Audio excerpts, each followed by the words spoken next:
Salut à tous et bienvenue dans ce nouvel épisode de OSEF Podcast. Je suis Thomas et je suis avec Stéphane. Salut Stéphane. Salut Thomas. Comment tu vas ? Ouais, ça va, et toi ? Écoute, ça va très bien. Là, on fait un peu les mecs naturels, mais on vient de parler dans le vent pendant un quart d'heure, on n'a pas enregistré. C'est ça. Donc on recommence à zéro, ne faites pas attention. Comme si de rien n'était. Voilà. Donc ce soir, on va parler ciné. Ouais. Cinéma, on a vu deux films récemment dont on a envie de vous parler. Il y a Nous les Leroy de Florent Bernard, une comédie française, et Late Night with the Devil, réalisé avec l'accent de fou, hein. Late Night with the Devil, réalisé par deux frères, Cameron Kearns et Colin Kearns. Est-ce que j'ai bien prononcé, Stéphane ? Ah, parfait. Moi, j'aurais prononcé comme ça. Hein. Et on va commencer par Nous les Leroy. Ça marche. Donc Nous les Leroy qu'on a vu tous les deux, c'est quoi, la semaine dernière ? Ouais. Ou la semaine d'avant, je sais plus. Ouais, ça fait une semaine à peu près. Hein. Ouais. Et on a apprécié tous les deux, donc on ne sera pas trop en désaccord sur celui-là. Non, c'était bien cool. Ouais. Ça sera différent pour l'autre, mais pour celui-là, ça va. Je vais pitcher le film d'ailleurs. Allez, vas-y. Je t'en prie. Ça fait 3 fois que je le fais, mais allez, c'était catastrophique. Mais non. Donc en fait, ça parle d'un couple qui ont la cinquantaine à peu près, qui sont ensemble depuis 20 ans à peu près aussi. Ils ont deux gosses ados. Et donc la femme de ce couple, donc Charlotte Gainsbourg, veut divorcer. Et José Garcia, qui lui est totalement surpris et ne s'attendait pas à ça, va essayer de reconquérir donc sa femme en l'emmenant dans les différents lieux de leur vie en fait. Oui, les étapes importantes de leur vie de famille. De leur vie de famille, de leur rencontre, et puis de leur voyage. Et du coup, on se retrouve dans un road movie, mais aux quatre coins de la France. Ouais. C'est-à-dire c'est la France rurale. Ouais, voilà. Ouais. Aux quatre coins de la France rurale. La France rurale. Alors, sinon, vous allez sur Google, vous tapez Nous les Leroy et vous lisez le synopsis. Oui, voilà, c'est ça. J'aurais pu faire un copier-coller. Voilà. Alors, donc, on a dit que c'était écrit et réalisé par Florent Bernard, donc son premier long métrage. C'est ça. Donc, Florent Bernard qui est connu surtout pour être scénariste à la base. Ouais. Donc, il écrivait pour, tu disais, Golden Moustache, Suricat. Et après, c'est tous les mêmes noms, je sais même plus. Sur YouTube, il a commencé sur YouTube, voilà. Ouais. Après, il a fait des scénarios sur Bloqué. Je ne sais pas s'il était dans le pool de scénaristes sur tous les épisodes, mais il en a écrit. Je sais qu'il était sur pas mal d'épisodes. Ouais. Quasiment tous, il me semble. Je ne vais pas dire de bêtises, mais bon. Et il a aussi écrit sur La Flamme. Oui, avec la série de Jonathan Cohen. C'est ça. Attends, il a écrit sur La Flamme. La première saison, c'est La Flamme ou Le Flambeau ? Le premier, c'est Non, c'est La Flamme. C'est La Flamme, ouais, La Flamme, parce que c'est le Bachelor, et le Flambeau, c'est le flambeau de Koh-Lanta. Oui, c'est vrai. Ouais. Il n'a pas écrit sur Le Flambeau, il a écrit que sur La Flamme. D'accord. Okay. Ouais. Il a écrit que sur le premier. C'est ça. Il a aussi écrit Jack Mimoun. Ouais. Et Les Secrets de Valverde. Ouais. C'est ça, Les Secrets de Valverde. Ouais, il me semble que c'est ça. Que j'ai pas vu. Et que j'ai vu et qui est vraiment pas bien du tout. Non, c'est une catastrophe. Ouais, je vais le voir par curiosité, vu qu'il est crédité en tant que scénariste. Ouais. J'ai pas ressenti un peu la vibe de l'humour qu'il fait d'habitude. Après, j'aime bien Jérôme Commander, Malik Bentala, moins fan, mais Jérôme Commander, je trouve qu'il est assez drôle naturellement. Après, voilà, dans un film, je sais pas ce que ça donne. Non, moi j'ai vraiment pas aimé pas trop vu de film avec lui. Et scénariste de Vermine, là, qui est sorti en décembre, je crois. Réalisé par Sébastien Manicek. Ouais, donc film d'horreur avec des araignées. Qui était bien cool aussi. Ouais, bien sympa. Qui leur ont ouvert la porte d'Hollywood, parce qu'ils vont s'occuper du prochain Evil Dead. C'est ça. Evil Dead, pardon. Donc Sam Raimi. Je suis nul en anglais. Alors, c'est Sam Raimi qui regarde un peu partout, parce qu'il a embauché un autre mec, je crois que c'est un Italien, si je dis pas de conneries, mais un réalisateur européen, en tout cas, qui avait fait un autre film d'horreur et qui lui a plu. Donc, ils vont faire 2 Evil Dead en parallèle, mais... Ah, ok, je savais pas. En tout cas, c'est le moment pour sortir des films d'horreur, parce que dès que Sam Raimi aime un film, il vous appelle. Hein. Bon, on espère que ça va bien se concrétiser et que ça va pas faire comme pas mal de réalisateurs français de cinéma de genre. J'espère, ouais. Pour l'instant, ça va. Les Evil Dead sont plutôt, pour l'instant, c'est une des rares sagas d'horreur américaines où c'est plutôt bien torché. Qui tient le coup. Ouais. Bon, mais écoute, c'est pas fait à l'arrache, quoi. Donc là, il réalise, Florent Bernard, son premier film en tant que réalisateur et scénariste. Très influencé par le cinéma américain. Hein. Ouais. La comédie américaine, voilà. Judd Apatow, Kevin Smith. Ouais. Et bon, ça se ressent, hein. Honnêtement, oui, clairement, moi je trouve que ça se ressent dans le rythme. Dans le rythme du film, les vannes, tout ça. Il coupe au bon moment sur le contre-champ, la réaction des personnages et tout. Enfin, moi, on dirait vraiment du Kevin Smith. Des fois, je croirais dans Clerks 2. Bah ouais, c'est des films, beaucoup de situations, quoi, des films de situation. C'est ça, ouais.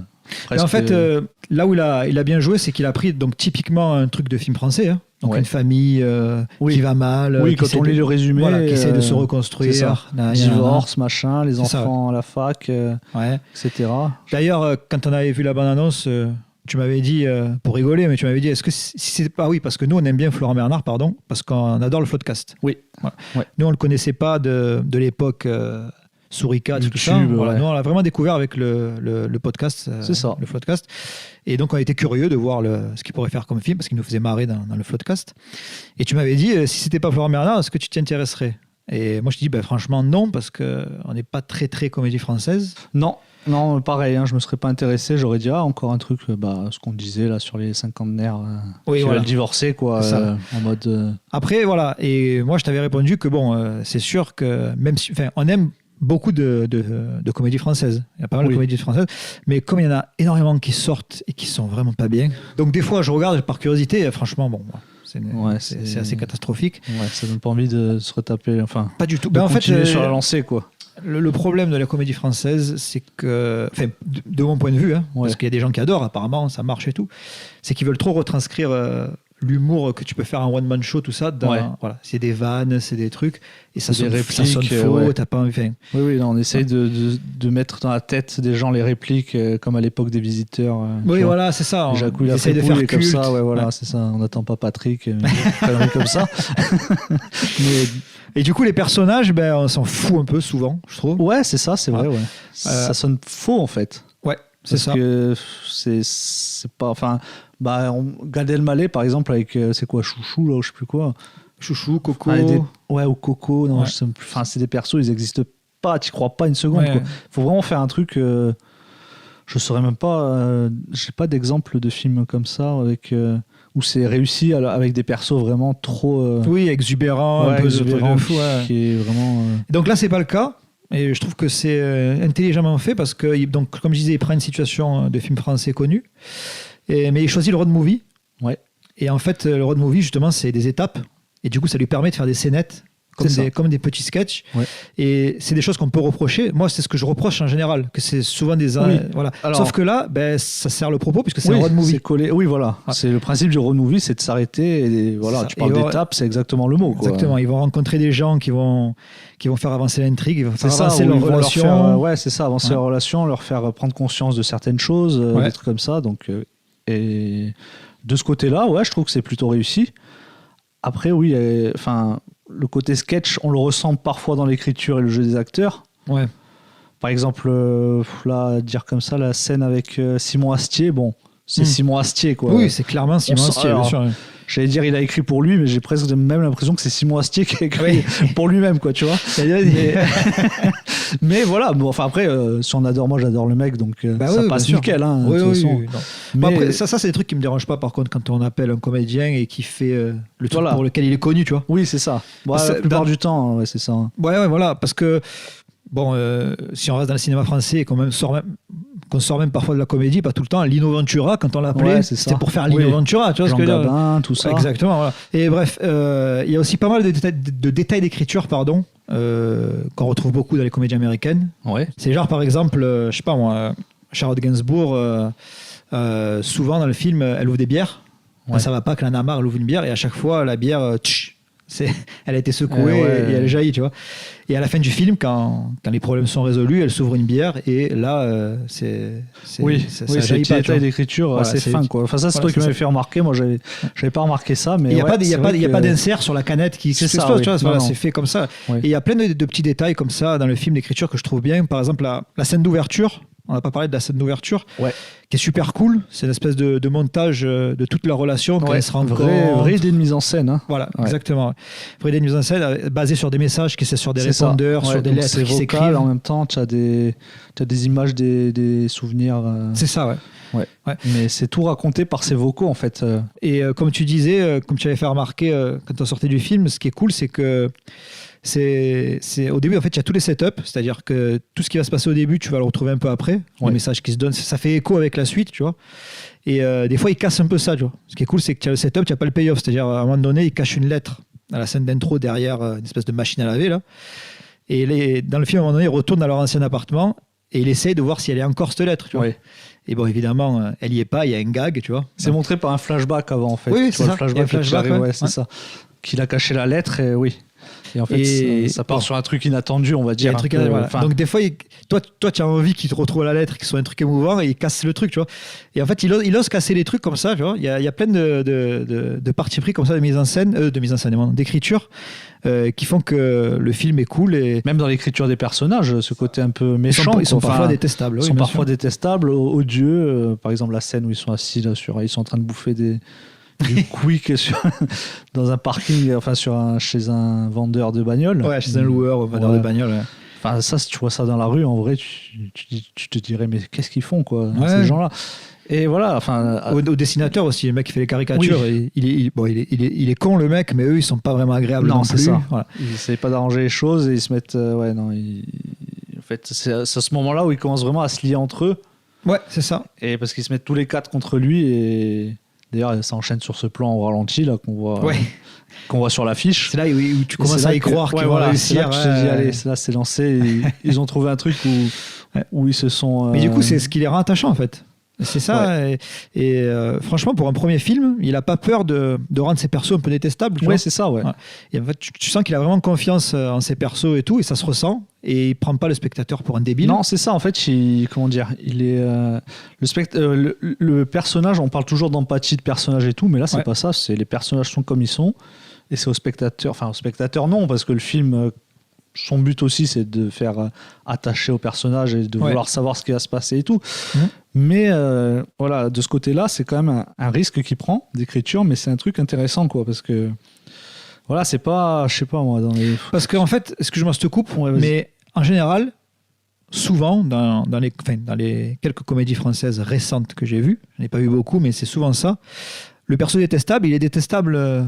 Du début à la fin, tu vois. Oui. Il est irritable. Voilà, qu'est-ce qu'on a fait au bon Dieu? Christian Clavier est détestable. Ouais, je l'ai pas vu, mais il est détestable. Oui, parce que tu vois le genre de perso. Voilà. Je vois, mais oui, voilà, c'est un perso en fait qui demande pas à évoluer parce que de base il est un peu déjà très con, mais là dans ce film. Il n'y a pas de facilité, genre, tu sais, la voix off au début, genre... Enfin, moi, par exemple, dans les comédies récentes que je regarde, j'aime bien Philippe Lachaud, par exemple. Donc, il n'y a rien à voir, c'est plus potache, ça n'a rien à voir avec Florent Bernard, même si Florent Bernard, il y a des trucs un peu dans ce style-là. Oui, il y a des trucs potaches. Mais... J'ai bandé dans un bus. Voilà. Cette fameuse scène. Si vous n'avez pas vu le film, vous n'allez pas comprendre, mais bon. Quand vous verrez le film, rappelez-vous ce que je viens de dire, bandé dans un bus, vous allez rigoler. C'est ça. Et voilà, et Lachaud, il commence ses films, c'est une voix off, tu vois. Ouais. Donc c'est une petite facilité, tu vois. Genre, ça, c'était moi. Ça, voilà. Tu vois, donc il n'y a pas ces effets-là. Non, il te fait rentrer dans le film en te disant, bon, le mari, c'est un peu c'est un mec absent, c'est un mari absent, c'est un père absent. Et finalement, il va devenir presque le référent du film, parce que c'est lui qui lance ce projet de faire le tour et c'est maladroit, mais c'est à son image, tu vois. Complètement maladroit. C'est pour ça que c'est attachant. Ouais, c'est ça. C'est pas des persos genre. Là, on parlait de qu'est-ce qu'on a fait au bon Dieu. C'est parce que j'ai pas vu, mais je crois qu'il est. C'est un raciste. C'est pas dit. C'est pas dit dans le film. Mais bon. Voilà, mais c'est des trucs presque. C'est moins excusable, alors que là, c'est des trucs. Tu te dis, il y a des gens comme ça, ils sont un peu. Maladroit ou un peu beauf ou un peu, tu peux t'y reconnaître aussi des fois dans les conneries que tu fais. Des fois tu es un peu lâche, des fois tu es un peu... c'est des persos vrais, quoi. Bien sûr. Et on n'a pas parlé des deux ados, mais ce qui est cool, c'est que les deux ados, c'est pas des faire-valoir ou des outils scénaristiques pour faire en sorte qu'il se passe des trucs entre les parents, tu vois. Ils ont vraiment leur histoire, leur truc, tu vois. Et ce que j'aime bien, c'est que en fait, il y a toujours un décalage entre les soucis des parents et les soucis des ados. C'est-à-dire que pour les parents, les soucis des ados, c'est pas très grave. Et objectivement, c'est vrai. Un premier amour, c'est pas très grave, tu vois. Une gamine qui se sent pas trop regardée, c'est pas très grave. Ça peut l'être, mais c'est pas... Voilà. Sauf que quand t'es ado, pour toi, c'est le problème de ta vie, tu vois. C'est ça. Et dans le film, c'est traité comme le problème de leur vie, tu vois. Voilà. Tu sens qu'il a écrit 4 cheminements différents et qu'il a réussi à mélanger tout ça dans l'intrigue du film. C'est ça. Et ce qui est, pour revenir aux personnages qui sont parfois antipathiques, je le dis encore, c'est encore, j'aime pas cette expression, mais c'est genre l'école américaine, tu vois, les comédiens américaines. Il est fan de Judd Apatow, tu regardes Funny People, c'est deux connards, les mecs. C'est clairement. C'est des connards différents, mais c'est deux connards auxquels tu t'attaches. Ils ont chacun leur personnalité, mais tu t'attaches parce que ils sont vrais, ils sont humains. Et tu as toujours ce truc, d'ailleurs, c'est bien écrit aussi dans Les Leroy. et que je ressens toujours dans les Apatow, enfin ceux que j'ai aimés du moins. Ouais. Notamment le dernier avec est énorme, Pete Davidson, qui est génial. C'est quand il dure 2h20 et quand il finit, tu dis mais je veux continuer à voir leur vie après. Exactement, ouais, bien sûr. Et là, je trouve que ça pourrait presque. Et ce que j'ai retrouvé aussi, pour le parallèle avec Judd Apatow, que tu as dans le dernier. Comment il s'appelle le dernier? Staten Island, le roi, The King of Staten Island, voilà. Ça. Et dans Funny People, tu le ressens surtout dans ces deux-là. C'est que les passages, il y a des trucs tristes dans les films. Ouais. Donc il y en a un qui c'est presque autobiographique. Son père, le père du héros, il est mort dans au septembre du World Trade Center. Ouais. Alors je sais plus si c'est ça. Non, dans le film, je crois pas que ce soit ça, mais l'acteur, en tout cas, il s'inspire de sa vie. Ouais. Dont le père est mort. Ah non, dans le film, il est pas mort pendant le World Trade Center. Ouais, voilà, c'est son vrai père dans la vraie vie qui est mort. C'est ça, oui. Donc il transpose un peu ça dans le film et il y a des passages touchants, émouvants. Ouais. Dans Funny People, c'est un mec qui est malade, qui est censé crever. Donc voilà.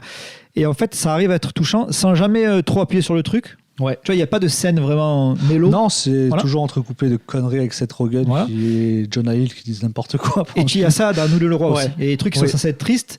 Et d'ailleurs, quand j'ai vu un peu les retours qui disaient ouais, j'ai pleuré, et j'avais un peu peur qu'à la fin, il appuie sur un truc triste et tout. Voilà. Et en fait, ce qui est bien foutu, c'est que le truc triste, c'est un rapport avec la nostalgie, tu vois. Ouais. Tu vois, une espèce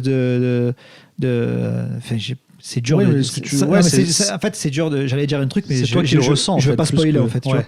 Donc à la fin, il se passe un truc qui fait que en fait, ça va jouer sur la nostalgie plus que sur un truc super triste. Ouais, c'est ça. Et puis tu te dis en fait, même à la fin, sans spoiler, tu te dis en fait, rien n'est grave. C'est ça. Voilà. Oui, il y a. Rien n'est vraiment terminé, rien n'est grave. Tu vois vraiment. La famille, elle peut passer outre, elle peut passer par-dessus et continuer à être ensemble et tout. Tu vois, voilà. Et donc, sans spoiler la fin, évidemment, vous inquiétez pas.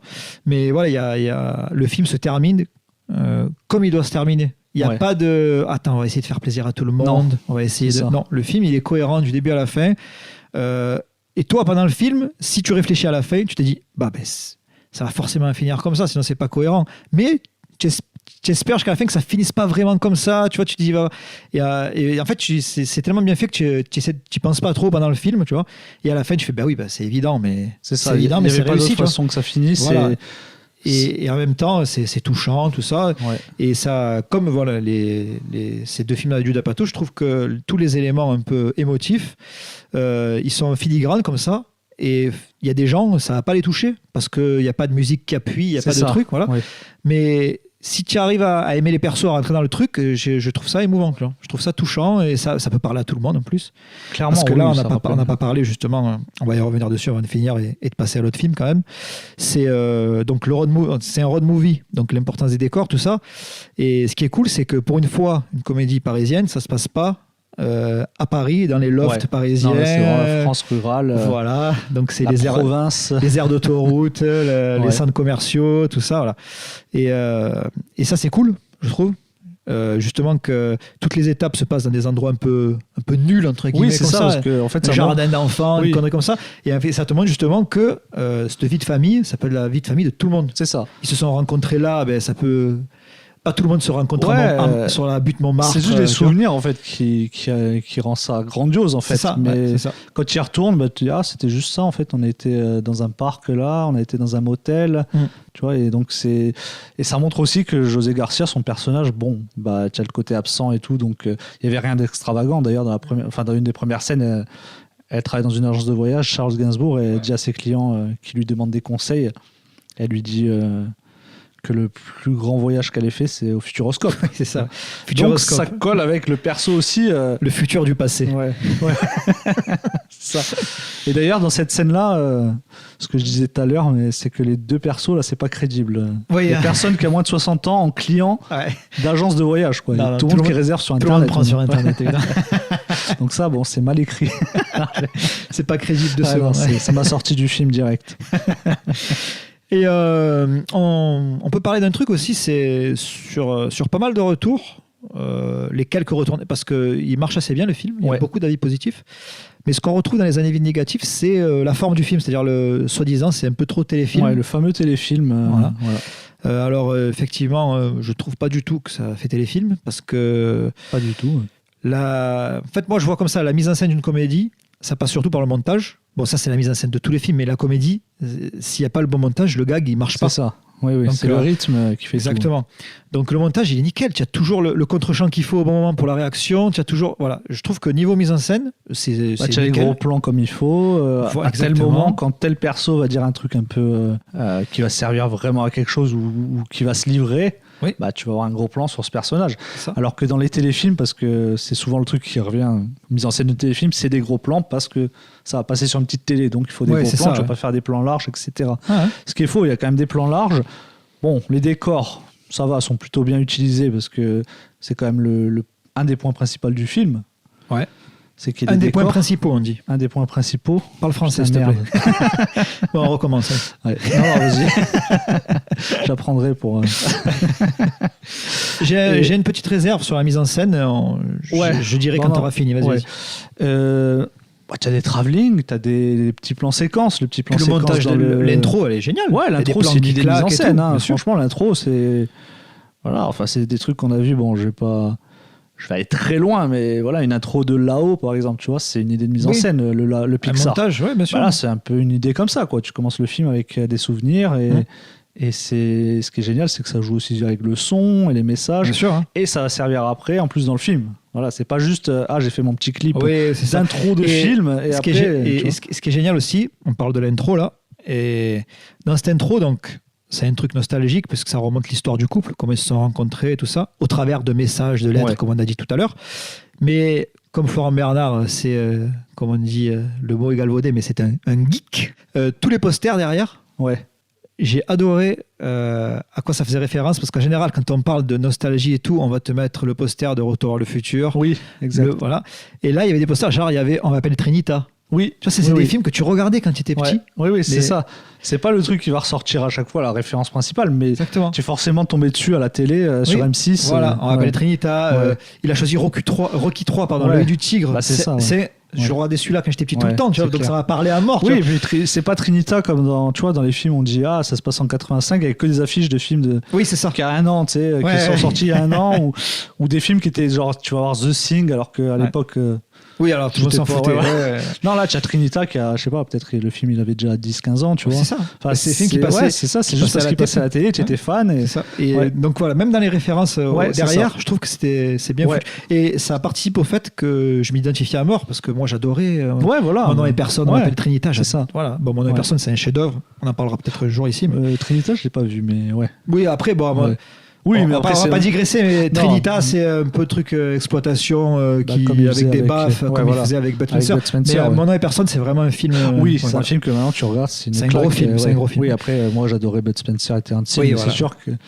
Donc voilà, digression finie, pardon. Ouais, non, mais c'est des petits détails qui fait que. Tu y crois. Tu y crois, ouais. Exactement. Pour revenir sur la mise en scène, moi, le seul défaut. Enfin, défaut, je sais pas, c'est un ressenti que j'ai eu. C'est que tu sens pas trop. Tu vois, par exemple, la scène avec le dessinateur. Tu sais pas où ils sont en fait. Oui, c'est vrai que c'est trop. Peut-être là, y a pas, ça manque de plan large. Tu vois, ça manque de plan large. Il y a des endroits où ils débarquent comme ça. Alors, en fait, j'ai l'impression que parfois le décor il nourrit pas trop, alors que c'est censé être très important. C'est censé être des étapes, donc comme on dit, et du coup être marquant chaque décor. Voilà, c'est ça, tu vois. Tu vois, par exemple, quand ils arrivent, la première étape, quand ils vont visiter leur ancien appartement. Là, ça marche. Il y a le plan large de la cité. C'est ça, tu les vois en bas. On dirait vraiment une cité dans laquelle j'habitais à Marseille. Elle ressemble à cette cité, tu vois. Et il y a des appartements dans la cage d'escalier et tout, tu vois. Et donc là, tu sors le truc. Après, voilà, il y a certains endroits, certaines étapes où l'endroit, tu le sens pas vraiment. Là, après, c'est des détails. On pinaille un peu, tu vois. Mais s'il y avait un travail là-dessus un peu mieux, tu vois, ça aurait plus été marqué vraiment, les décors et filmé. Ça aurait été vraiment leur parfait. Donner plus d'ampleur et qu'ils soient vraiment des personnages à part du film. Les décors sont les personnages. Ah oui, pardon. Oui, donc c'est une phrase on fera peut-être un jeu sur ça, ou pas un épisode, je pense pas, mais les phrases de critique qu'on déteste, genre donc le décor est un véritable personnage, ou la ville est le personnage principal. Ça c'est assez insupportable. Mais là, le fait est que c'est un peu vrai. Là, oui, quand même. Ça a son importance. Donc second film, donc je rappelle le titre, Late Night with the Devil, avec l'accent anglais marseillais. Devil, c'est classe. Devil. Où est-ce qu'on peut le voir ce film? Parce qu'il il dispose sur Shudder. Sur Shudder. Donc avec un VPN, vous allez. Voilà. Vous allez voir sur Shudder. Voilà. Sinon, vous faites comme moi, vous le téléchargez illégalement, mais bon, ça c'est. Oh là là, il a pas peur le mec. Ah, je suis un malade, moi. Oh là là là là. Tu m'as pas du tout envoyé le lien par mail. Non, je crois pas, pas du tout. Donc, comme je disais, de Cameron Cairns et Colin Cairns, donc 2 frères, des Australiens, tu m'as dit. Ouais. Voilà. C'est leur 3e long métrage, c'est ça? Ouais, alors j'en ai vu qu'un avant, donc j'ai pas trop checké leurs filmos, mais ouais, il me semble. Alors, je vais essayer de dire le nom des films, mais ça va être compliqué. Donc, il y a Scare Campaign. Alors, voilà, tu m'as dit que je l'avais vu, ouais. J'ai aucun souvenir. Bah, il est très bien, Scare Campaign, moi j'ai trouvé vraiment cool. Hein. Je te fais c'est confiance. toi qui me l'avais conseillé, je crois. Ok, bon, bah. Ouais. Et 100 Bloody, oulala, alors je vais le dire la française, 100 Bloody Acres. Voilà. Je ne connais pas. Prononcez-le comme vous voulez. Il n'y a aucun mot qui va là. Donc c'est 2 films d'horreur. Hein. Donc c'est son 3e film d'horreur, donc Late Night with the Devil. Est-ce que tu veux le pitcher ou je le pitch ou comment ça se passe? Pitch-le cette fois parce que moi. Ok, d'accord. Un coup chacun. Donc c'est un peu un film à concept. Hein. Ouais. Donc le concept, c'est ils ont retrouvé l'enregistrement d'un late show, d'une émission qui a mal tourné. Voilà. Est-ce qu'on peut le résumer facilement comme ça, le film?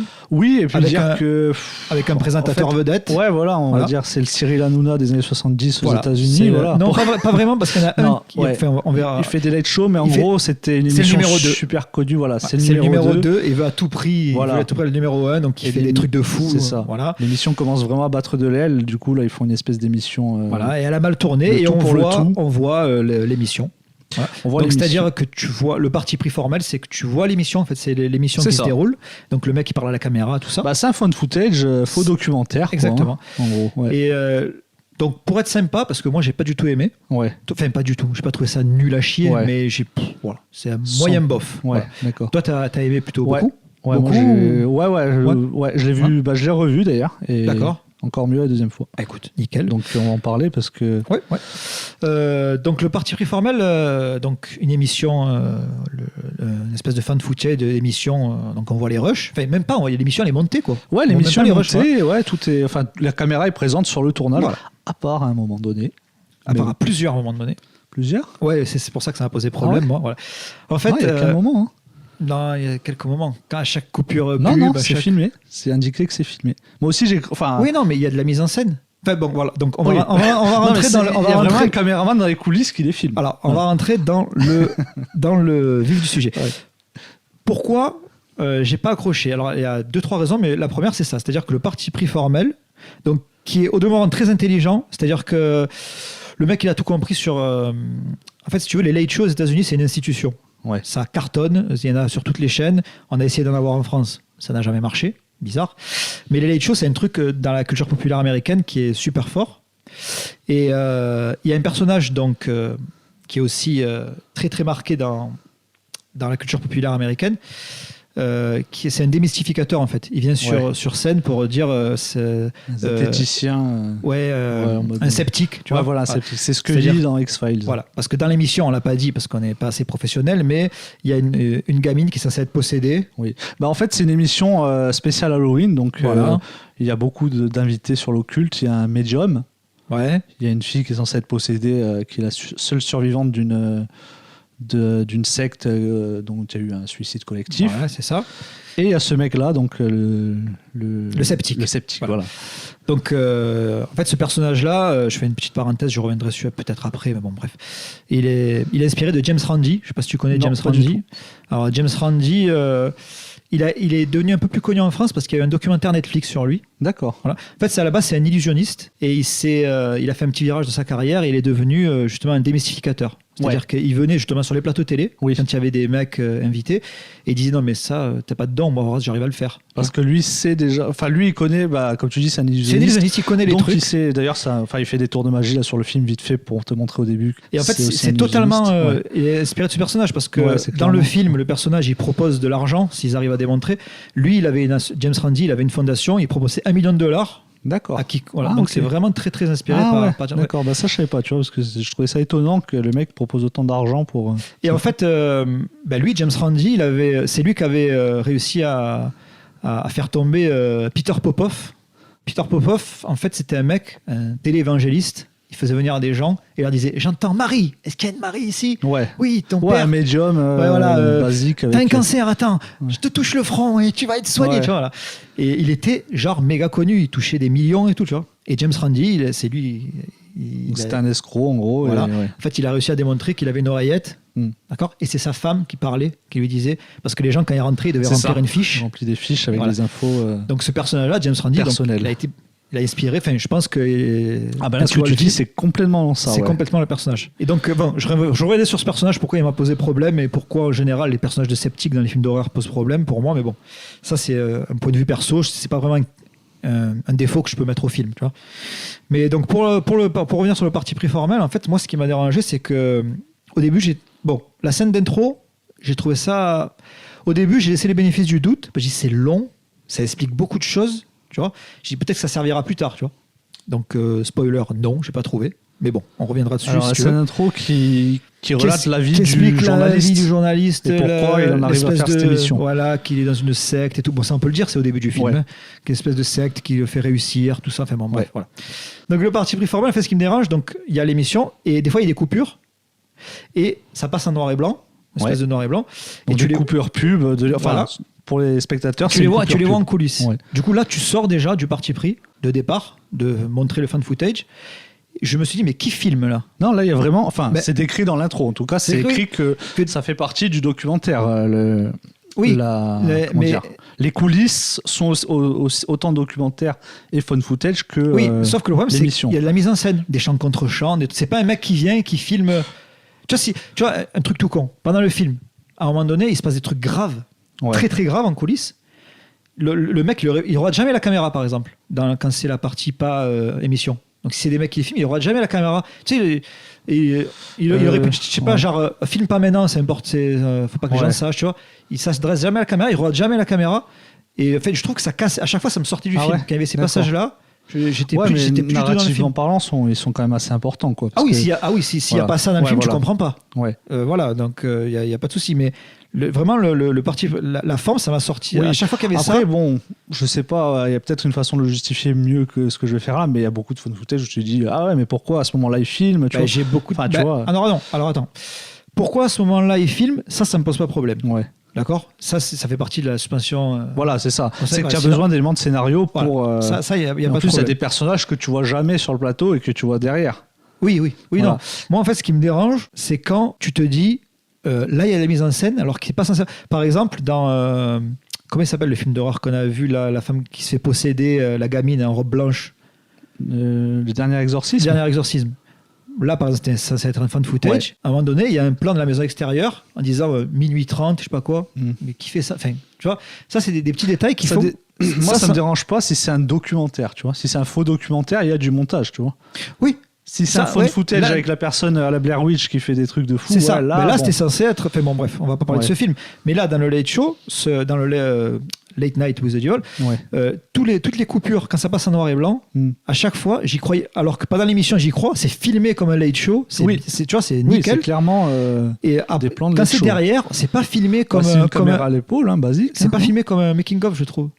Il me semble que oui. Après, bon, j'ai pas tout en tête. Moi, je me rappelle pas spécialement de chant contre chant. Où pour moi, c'est du plan séquence. Tu suis les persos dans les coulisses. Parce qu'à un moment, je me rappelle d'une scène où le mec. D'ailleurs, c'est là que tu vois aussi la différence entre le plateau. Ils sont tous à sourire. Et la différence derrière avec le mec qui commence à s'inquiéter. Là, l'espèce de. C'est son. Comment on dit là ? Son second, là, enfin, qui est là pour faire les vannes. Oui. Son sidekick. Son sidekick, ouais. Et tu dois courir après le producteur pour savoir ce qui se passe et tout. Et là, il me semble que c'est filmé en un seul plan. Oui, non, j'ai pas dit qu'il y avait que des chants contre chants. Non, mais il me semble qu'il y a une mise en scène de documentaire. Voilà. Et en fait, voilà. Et le fait que. Après, oui, c'est un truc à accepter ou pas. Mais... C'est-à-dire que c'est compliqué parce que c'est des trucs. Perso que tu peux pas vraiment oui bien sûr, si ça sort du film, ça tu peux pas c'est exactement ça, tu vois. Moi j'ai même pas pensé, quoi, tu vois. Pour moi c'était naturel dans le film. Écoute, voilà, donc moi c'est surtout ça qui me sortait du film à chaque fois. Et le personnage en fait du sceptique, souvent dans les films ils sont ridiculisés, alors qu'en fait ça pourrait être un personnage qui rend le truc encore plus flippant. Ouais. Parce que là, on dirait, il fait rire, le mec. C'est sceptique. Le problème, c'est que. Après, je développerai quelque chose, ou alors maintenant. Mais pour moi, c'est un film qui se passe dans les années 70, mais qui est tellement. Enfin, c'est super moderne, en fait. C'est une émission des années 70, mais en fait, ça relate tout ce qui se passe maintenant, que ce soit sur les réseaux, sur les. Tu vois, les conspirationnistes. Alors, c'est vrai qu'il y a des conspirations prêtes à la moquerie, mais c'est que de la moquerie, tu vois. Et ce personnage, pour moi, il est. je trouve qu'il est quand même bien écrit à ce niveau-là. Ça parle vachement de, comment dire, des images trafiquées, tu vois. Oui. C'est ce qu'on a maintenant avec les intelligences artificielles. Tu sais plus ce qui est vrai, ce qui est faux. Enfin, donc, là, je rebondis sur le médium, mais pour moi, c'est pas sur le médium, sur le sceptique, mais ça fait partie du tout, d'un tout, en fait. Tu vois, ce rôle, il m'a pas choqué parce que justement, il est en mode moqueur. Ouais, mais voilà, en fait, il est extravagant, en fait. Tu vois, il est arrogant, tout ça, tu vois. Ouais. Et tu l'aimes pas le personnage. Enfin, moi, perso, je l'aimais pas le personnage, tu vois. Ouais. Et ça aurait été vraiment cool qu'il fasse un personnage sérieux, enfin, genre pas arrogant. Bah, moi, je trouve que ça colle bien parce qu'en fait, le film, c'est un freak show aussi. C'est que des monstres, tu vois. Et lui, s'il est pas comme ça, bah, ça dénoterait, en fait. Moi, c'est ça que j'adore dans le film, c'est que quand ça a commencé, j'avais l'impression de voir presque, alors peut-être pas aussi crade, mais tu vois, du Rob Zombie, tu vois.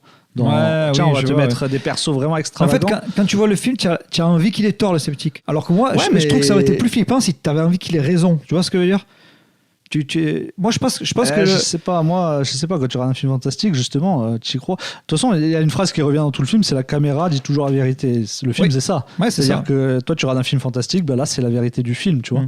C'est-à-dire que ce qui se passe, tu y crois à fond. Ouais. Donc le sceptique, en fait, c'est presque le méchant, en fait, du film, tu vois. Et bah oui, ça fait partie. Ouais, c'est pour ça que ça m'a saoulé, en fait. Ouais. Et après, parce que toi, tu es un sceptique, c'est pour ça. Oui, c'est vrai. Mais je suis aussi un gros fan de films d'horreur. Donc, je vais pas regarder un film d'horreur en disant ça, c'est pas possible parce que ça n'existe pas. D'accord. Non, mais ce que je veux dire par là, c'est que ça serait bien. Alors, et c'est encore, je vais dire un truc que j'aime pas quand les gens font ça, tu vois, quand ils font des critiques de films. Donc là, je vais vraiment parler de mon ressenti. Donc, c'est pas du tout un défaut dans le film, mais je trouverais ça cool que dans les films, quand il y a des personnages comme ça, ils soient pas, parce qu'ils sont souvent tournés en ridicule, les sceptiques, tu vois. Dans les films d'horreur, t'as pas envie de les croire. Toi, tu es là, tu dis non, mais il faut qu'il y ait des fantômes. Donc lui, il dit c'est bon, il est lourd, lui, à toujours vouloir expliquer que c'est pas des fantômes, tu vois. Et s'ils font un personnage sceptique attachant, je veux dire, où tu as envie de le croire, il n'est pas insupportable, moi je trouve que ça décuple. Tu as envie de dire oui, mais il faut qu'il ait raison, faut pas que ce soit vrai. Ouais, mais alors le référent, tu peux pas à la fois vouloir que ce soit vrai et que ce soit faux, tu vois ce que je veux dire. Parce qu'en fait, dans le film, à un moment donné, ils font des expériences, ils veulent repasser les bandes pour voir si ça a été truqué ou pas. Ok. Là, quand ils repassaient les bandes, tu avais envie de dire tiens, dans ta gueule, tu vois que ça existe en vrai. Il y a cette position là, voilà, qui me saoule. Moi, ça arrive quand même. Hein. Bon, on ne va pas spoiler, mais le final est. C'est juste, je dis pas, à un moment il sort un chèque, juste ça. Enfin, pour moi, c'est le truc du perso. C'est drôle, ça, oui. Ouais. Le perso, il est défini à ce moment-là, quoi. Enfin, je dis, ok, d'accord. Donc voilà, après, je vais te laisser dire ton avis. Moi, c'est juste, j'ai un peu été emmerdé parce que je trouve pas le film nul à chier. Et ce qui m'a sorti du film, c'est pas des défauts objectifs que. Tu vois ce que je veux dire, c'est vraiment un ressenti. Tu vois. Mais ça arrive, hein, c'est ça qui fait que les films. Parce que voilà, comme je disais, moi, j'aime pas quand les gens disent pourquoi le perso il est comme ça et pas comme ça. Non, mais c'est pas toi qui as fait le film. Essaye d'accepter, il est comme ça s'il y a une raison, tu vois. Oui, mais après. Comme tu disais, toi, ce que tu as dit, ça marche. C'est le travail du film de te faire rentrer dedans ou pas. Moi, par exemple, les questions que tu t'es posées, je me les suis pas posées et je trouve que le perso du sceptique, je trouve qu'il est excellent parce que, bon, déjà, l'acteur, il est génial. Hein, et je sais pas, enfin, je trouve qu'il contrebalance bien avec le reste du film. Et il y a des trucs, enfin, moi je trouve ça génial. En fait, dans le film, bon, ça, il faut développer. Mais le film, il joue tout ce qu'il y a sur. Tu parlais de l'intro, mais en fait, l'intro, elle est très utile parce que, en fait, le mystère, il vient tout du hors-champ, en fait. Ouais. Tu sais qu'il y a un truc sur le présentateur, ils te le disent, mais il n'y a rien qui explique, tu vois. Moi, je sais qu'il y a quelque chose. Et tout le mystère, et en fait, et c'est pour ça, quand j'ai revu le film, je me posais encore des questions. Je disais, mais ça, c'est quoi ? Et ça, c'est pourquoi qu'est-ce qui se passe à ce moment-là ? Et je me dis, mais si tu as une réponse, dès la première vision du film, si tu as une réponse, le film, il s'écroule, en fait. Oui. Si tu le revois, il ne sert plus à rien, le film. Et tous ces mystères-là, en fait, ils servent à...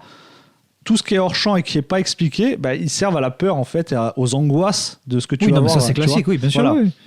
Et du coup, je trouve que là, je voulais pas une réponse écrit à ce moment-là. Moi, je voulais pas une réponse. Hein. Oui, non, c'est pas. Voilà. Non, mais parce que tu parlais du. Oui, j'ai trouvé l'intro trop longue. Voilà. L'intro, je trouve qu'elle est nickel parce que tu t'inquiètes. En fait, c'est la peur d'avoir peur, c'est l'angoisse. Tu te dis putain, mais qu'est-ce qui va arriver là ? Je comprends ce qu'il a voulu faire et je trouve que tu as raison. C'est-à-dire installer un truc sans te donner la réponse et le fait que ça te fasse flipper et qu'il reste du mystère. Mais je trouve que c'est 10 minutes quand même. Hein. J'ai regardé C'est la possible. timeline, ça Alors, dure 10 minutes À d'intro. savoir que déjà, tu sais, les distributeurs, là, les logos, il y en a. Ouais, je sais Oh, pas comment elle a été une financée le dizaine, film. Qu'est-ce que c'est ça? Il Il y a beaucoup de producteurs. ouais, Déjà, ça. il y a peut-être les 10 minutes, elles sont là-dedans. Non Oui, il y a peut-être 2 minutes de trucs. Ouais. Mais ouais, j'ai trouvé ça long avec beaucoup de détails, beaucoup de personnages. Alors. Le patron de la secte, je sais pas quoi, enfin beaucoup Ouais. de trucs. Et après, Bah, c'est ça en fait. Non, mais tout ça, ça sert à développer le personnage enfin le personnage principal sans le développer en fait. Tout le mystère autour de lui. En fait, le film, tu sais pas si ça tourne vraiment sur cette gamine ou sur lui en fait, tu vois. Et non, moi je trouve que ça tourne clairement sur lui. Hein. oui, Oui, bien quand sûr. tu vois le final et Et tu vois la d'ailleurs, fin, oui, bien sûr. Quand on va d'ailleurs, pas spoiler. ça mais- j'avais pas remarqué la première fois, mais oui, sur la fin, tu as un plan, ça sort du format 4 tiers. Oui. Tu as du plan en cinémascope, enfin, je sais pas, c'est 1,80, j'en sais rien. Oui, je suis nul en Ouais, format. c'est hein. un 1,85. Ça, par contre, je saurais pas te dire, tu vois. Ouais. Je saurais pas la signification de ce moment-là. Il y en a tu vois. peut-être pas. Hein. Mais il y en a peut-être pas, mais je pense qu'il y en a une quand même. Mais pour te dire que, en fait, cette émission, j'ai l'impression que ça renvoie justement, non seulement donc comme nous, fans de films d'horreur, mais aux souvenirs qu'on a des films d'horreur qu'on voyait quand on était petit, tu vois. Ouais. Souvent, les films d'horreur qu'on adore, c'est plus des fois les souvenirs que le film lui-même. C'est-à-dire, Ouais. on se rappelle, c'est con, mais un film d'horreur, on se rappelle souvent comment on l'a découvert, et tu vois, comme c'était un événement marquant de notre vie, quoi. Hmm. Tu sais, on se dit, putain, mais ah ouais, celui-là, je suis tombé dessus en pleine nuit par hasard. Ouais. Et Des fois, c'est le souvenir qui fait plus voilà. flipper. Ou ouais. putain, je voyais la jaquette et là, et mon père qui le regardait, j'ai regardé tu vois, à travers la porte ou des trucs comme ça. Et pour moi, ce film, c'est ça en fait. C'est un film, tu tombes par hasard dessus en pleine nuit. Et Ouais, non, moi, enfin, il y a. Donc, je vais pas revenir dessus. Donc, c'est des trucs assez perso et du coup, c'est pas vraiment des défauts que tu peux dire au film. Mais moi, c'est pour ça que ça m'a sorti du film. Et moi, par contre, l'autre truc qui est un peu con, c'est que j'ai pas trouvé ça flippant en fait. Tu vois Ouais, les alors- scènes, j'ai pas trouvé ça. Enfin, il n'y a pas de scène de. Enfin, c'est dur de pas spoiler, mais il y a 2-3 scènes choc, tu vois, Ouais. horrifiques. Ça m'a pas. ouais, mais ça, c'est compliqué parce que ben, moi, là, bientôt 40 ans, c'est vrai que j'ai plus trop peur dans les films Non. d'horreur. C'est rare. Ah, mais non, mais pour Mais te dire. Mais Non, mais Moi, le frisson, je l'ai Oui. de temps en temps, tu vois. non, sur mais pour te certains dire films, ouais. que j'ai quand même eu. Alors, ça n'a pas marché la deuxième fois, bizarrement, mais il y a eu un jumpscare qui m'a fait. D'accord, Ouais. ok. Il y a eu une image, la première fois, waouh! Voilà, qui m'a fait l'effet. Après, la deuxième fois, bizarrement, bon, Ouais. ça a moins Ouais, c'est marché. normal, ouais. Mais non, sinon, j'ai pas peur, non, c'est vrai, mais c'est plus. Encore une fois, c'est plus une angoisse de dire, mais jusqu'où ça va aller, quoi. Et ce que j'aime bien dans le film, c'est pas un film de petits malins où ils te disent, ouais, non, mais ça, tu sais pas si c'est truqué, tu sais pas si c'est pas truqué. Non, tu as quand même des trucs, des vrais éléments fantastiques. C'est ça que j'adore dans ce film, c'est que ça va loin dans le fantastique, quoi. C'est pas genre, tu vois. Moi, ça m'énerve les films où. Là, j'ai récemment encore vu un fan footage, mais c'est genre. Tu sais, ça commence. Il y a des trucs paranormaux, mais en fait, c'est un personnage qui a truqué le truc, qui a truqué oui, ouais, non, les c'est effets bon. pour faire peur aux autres. Et puis finalement, tu as le machin. Tu sais, c'est les clichés basiques. Ouais, c'est bon. Ouais, Et là, je trouve que c'est bien fait. Et puis même, c'est le rapport qu'on a avec la télé, quoi. C'est-à-dire que ces émissions-là, enfin, on a tous regardé ces émissions quand on était petits. On a tous été marqués des trucs comme Mystère, des trucs comme ça dans les années 90. Et pour moi, ça m'a fait revivre tout ça, en fait, tu vois. Ouais. Ce film-là. Ouais, non, mais ouais, je suis assez d'accord, mais le problème que j'ai eu, c'est ça. C'est-à-dire que je suis assez rapidement sorti du film. Ah, mais ça, c'est un film purement Moi, j'ai immersif, donc, le mauvais rôle là, sur ce film. Non, mais après, Non, mais quand tu n'aimes pas, c'est difficile à expliquer. c'est des films, comment dire, Mais- c'est un train fantôme, donc voilà, si Ouais. tu te fais chier dans le train fantôme, ben, C'est ça. C'est ça. t'as rien, voilà, tu ressors avec aucune sensation. Mais moi, franchement, ouais, non, j'ai trouvé vraiment cool. Et parmi les fun footage, il y a tellement des bouses. Celui-là, franchement, il est bien réussi, quoi. là aussi, j'ai un rapport particulier avec fan footage, c'est que, pour revenir encore une fois sur le parti pris formel, c'est-à-dire que fan footage que j'ai adoré, je trouve que c'est le meilleur fan footage qui a été fait, c'est The Poughkeepsie Tape. Ouais, super. Ouais. Donc The Poughkeepsie Tape, si je vais le dire doucement, si vous voulez le voir un jour, et pas difficilement trouvable, Ouais. mais bon, bref. En fait, le concept, c'est que des flics retrouvent des vidéos de caméscope d'un tueur en série. Et donc, tu vois un faux documentaire. Donc, il y a des flics qui sont interrogés et il y a des extraits des films. Et c'est parfait de bout en bout parce que la promesse la promesse du concept, elle est tenue. D'accord ? Et le parti pris formel, il est carré du début à la fin. Et le fan footage, comme la caméra, c'est ton œil, tu vois.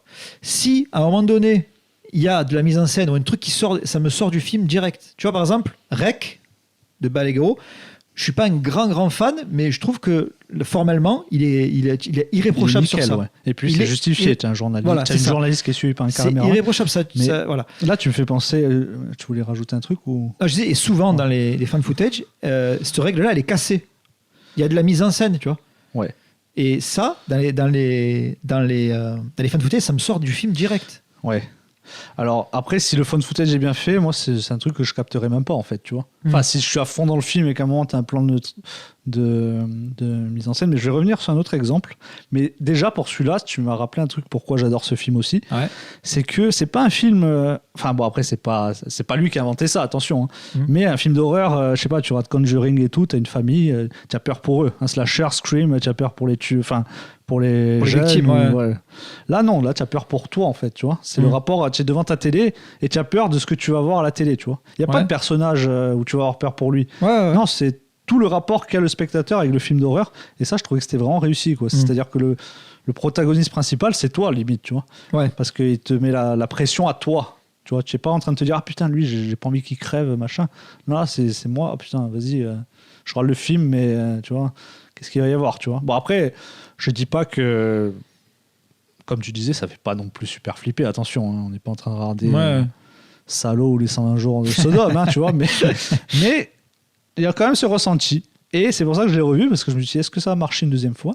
Et oui, parce qu'il y a toujours ce mystère, et tu te poses toujours des questions, en fait, parce que tu sais pas s'ils ont mis des trucs pour expliquer, ou c'est en fait le mystère, c'est, comment dire, le mystère, c'est ce qui te fait peur, en fait, c'est que tu sauras jamais, en fait.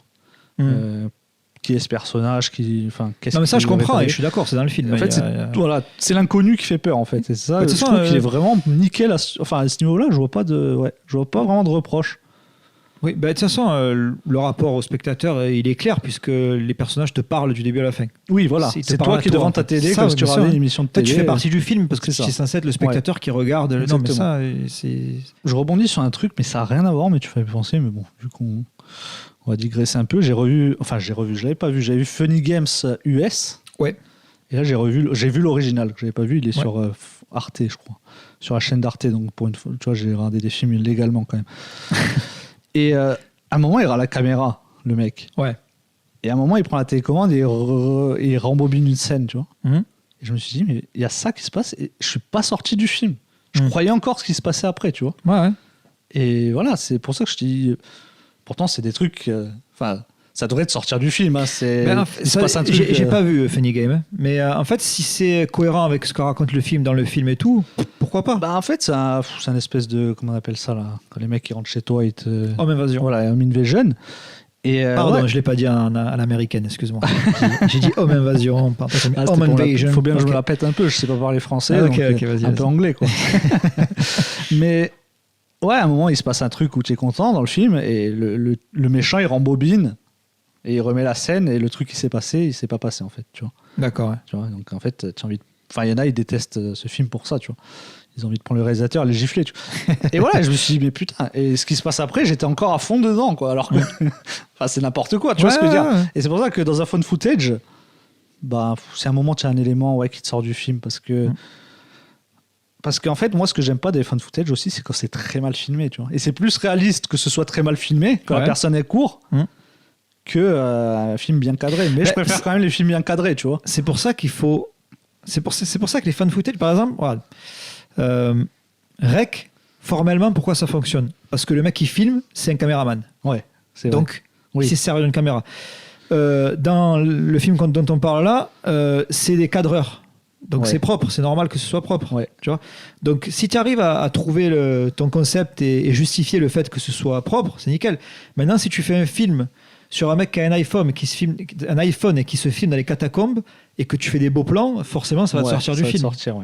Parce que si tu vois des trucs chelous dans les catacombes, tu vas pas commencer à faire attention à la règle des tiers. À non, c'est ça, oui. Sinon tu sais que c'est truqué. Voilà.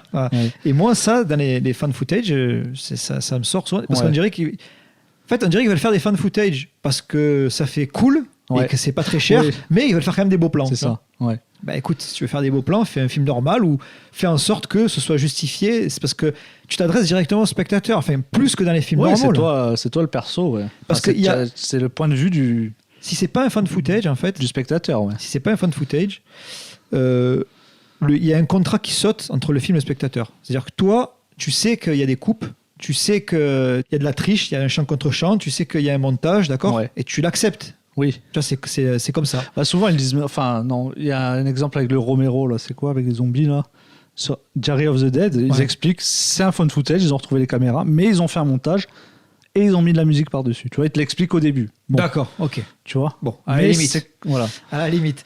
Mais si tu acceptes ça, ça va, quoi. Alors que le fan footage, ce contrat-là, il saute parce que tu es censé voir des rushs bruts, souvent. À part si c'est justifié. Bah oui, logiquement, la cassette, elle est retrouvée dans la nature. Voilà, donc il n'y a personne qui est venu faire un montage. Et... On peut penser ce qu'on veut de projet Blair Witch, mais il est cohérent du début à la fin. Totalement. Voilà. Même si tu te fais chier, c'est cohérent. Et voilà. Et donc, après, c'est peut-être, comme je disais, comme je dis depuis le début de cette critique, entre guillemets, c'est un truc personnel qui me dérange moi personnellement. C'est pas des trucs vraiment que je peux dire le film est raté à cause de ça, tu vois. Ouais, je comprends. C'est un film que tu pourrais conseiller à un fan de films d'horreur. Oui, bien sûr, tout à fait, parce que c'est le rapport que j'ai avec ce parti pris formel qui me saoule souvent. Et bon, le petit détail du personnage de sceptique, l'archétype du sceptique dans les films d'horreur, hein, il est souvent tourné au ridicule et tout. Et je le prends pas mal. C'est pas parce que je suis sceptique, tout ça, que j'aime bien ce courant-là, que je le prends mal. Je m'en fous, tu vois. Mais je trouve que si dans les films d'horreur, ce personnage-là, tu le rends pas antipathique, tu en fais pas le référent, tu vois. Je dis pas qu'il fallait que ce soit le héros, c'est pas ce que je dis. Mais un mec que tu as envie de croire, que tu as envie de suivre, que tu n'as pas envie de rigoler de lui, tu vois, c'est encore plus flippant, parce que du coup, ça te retourne le truc. Est-ce que enfin, moi, je trouve pas. Je sais pas si je suis clair. Ouais, non, mais totalement. Mais est-ce que tu trouves qu'il est antipathique? Bon, c'est vrai que tout à l'heure, j'ai dit c'est le méchant, un peu le méchant, mais en fait. Il a quand même des scènes vraiment. Il a aucune empathie pour la gamine. Il est. Ouais, il est odieux, mais c'est juste qu'il voit ça depuis tellement longtemps. Après, t'as peut-être raison. C'est peut-être le côté Hanouna, le côté télé, voilà. Moi, c'est plus TV show, tu vois. Oui, peut-être. Et plus le côté freak show aussi. Il est comme ça aussi quand ça coupe, tu vois. Ouais. Donc il est vraiment détestable, tu vois. Et la scène de fin aussi, voilà. Et attention, il y a le narrateur, c'est Michael Ironside. Ouais. Donc, juste pour ça, déjà, c'est la classe ultime. Donc, écoute, est-ce qu'on conseille Nous les Leroy? Oui. Ouais, je pense que les 4 personnes qui nous écoutent allez le voir tous les 4 ensemble. Et Late Night with the Devil, bon, moi je trouve que c'est assez... objectivement, je pourrais dire que c'est un bon film parce que il y a tellement de bouse qui sortent un film d'horreur en ce moment. C'est dur, voilà. Donc c'est un truc que je pourrais conseiller, même si moi, je suis pas rentré dans le délire. Moi, je conseille. Après, le problème, c'est que pour le trouver, c'est un peu la merde. Hein. J'espère qu'il va sortir au moins en Blu-ray, quoi. Abonnez-vous à Shudder, regardez-le et désabonnez-vous. Voilà, Donc, est-ce que tu as un truc à rajouter sur les 2 films? Est-ce que tu voudrais parler d'autre chose avant la fin? Je sais pas. Enfin, si tu veux, toi, tu veux enchaîner sur. Tu avais une idée sur quoi enchaîner ou on devait parler. On était censé vous parler de Silent Night, le dernier film de John Woo. Sauf qu'on l'a vu il y a longtemps, on n'a pas eu le temps d'en parler, mais on peut y revenir vite fait sur la fin si tu veux. Vite fait, parce que moi j'ai adoré. J'ai des réserves sur le film, mais je trouve ça super cool. Et Stéphane a détesté, donc on va renverser un petit peu. Voilà, comme ça fera. Je serai le méchant un peu. On va vous parler un peu de Silent Night en bonus. Donc j'ai pris aucune note là par contre. Donc, comme tu dis, ça fait un moment. Moi j'avais des notes, mais bon, John Woo, ça fait un mois. Dernier film de John Woo. Ouais. Voilà. C'est un film américain. Hein. Ouais, c'est un film américain avec Joel Kinnaman et c'est tout, parce que les autres, c'est... Ouais, c'est des nobody. Et Joel Kinnaman, donc si vous n'avez jamais vu la série The Killing... Que je n'ai pas vu, d'ailleurs. Voilà, surtout la saison 3, c'est un chef-d'œuvre. Il est dedans, dans la 3 aussi, ouais. Kinnaman. C'est-à-dire que les 2 premières saisons, c'est une enquête, et la 3, c'est une autre enquête. Et c'est une des meilleures... c'est énorme, quoi. La saison 3, c'est vraiment du très très lourd. Et il a un personnage génial dedans. Enfin bon, bref, voilà. Parenthèse fermée. Regardez plutôt ça que le remake de Robocop avec lui. Parce que... Ouais, et que Silent Night aussi. Tu veux commencer ou je commence? Ce qu'il y a, c'est que les souvenirs, ça remonte. Et vu que le film est vide, c'est double effet qui se coule, quoi. Ah, donc tu vas être en mode insupportable comme ça ou... En mode condescendant, détestable, pour ceux qui ont aimé le film. Donc le film peut effectivement être un peu cheap des fois. Ça, c'est vrai, il n'y a pas de souci. Il y a un parti pris très fort, c'est que c'est quasiment sans dialogue. Ouais. Voilà. Donc, les personnages... en fait, Il y a des fois où j'avoue, c'est pas très bien foutu parce qu'il pourrait parler, quoi. Il se regarde et puis vas-y, dis un truc, quoi. Même si tu dis juste une phrase, ça va pas, tu vois. C'est ça. Voilà. Ouais. Mais il s'y tient. Et les seuls dialogues qu'on entend, c'est genre des fois qu'il y a la radio en fond ou la télé, tu vois. Donc les personnages ne parlent pas. Déjà, l'idée de base, j'adore parce que, pour beaucoup de personnes, mais pour moi aussi, avant tout, le cinéma, c'est les images. Oui. C'est raconter les histoires avec les images. Et de ce point de vue-là, je trouve que ça fonctionne parce que les dialogues, c'est des regards, c'est des gestes, tu vois, c'est de la mise en scène aussi, certains mouvements de caméra, tout ça. Et de ce côté-là, je trouve qu'il y a des trucs intéressants dans le film. Et des trucs ratés, hein. Comme je te dis, il y a des scènes un peu d'action qui font un peu cheap. Alors, je suis pas au courant du budget et tout. Je sais pas du tout. Il faut mettre. Enfin, de toute façon, personne n'attend The Killer ou voilà. Oui, voilà. C'est ça qu'il faut dire. Bon, oui, c'est un film de. C'est pas à toute épreuve. Ouais, voilà.